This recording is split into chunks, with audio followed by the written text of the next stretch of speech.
กำลัง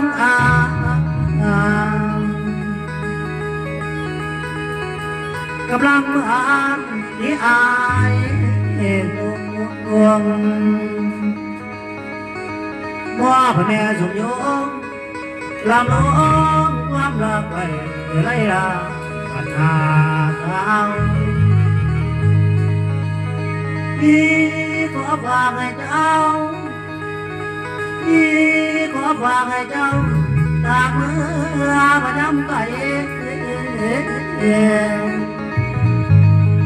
เบิ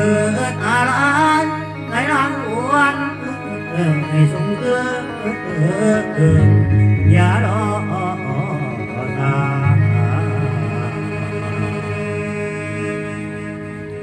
เกิดจัวที่รอกุหลาบแดงแห้งแก่กัน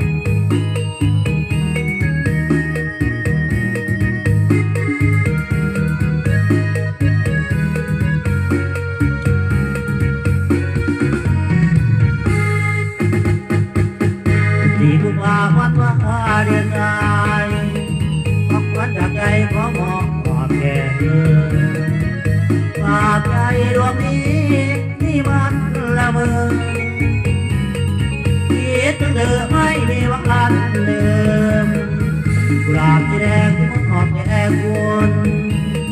เพื่อเป็นไอหนึ่งยามของเราฝากใจกระซิบหัวใจเบาเมื่อยามคนเศร้ามันคงกอดตาย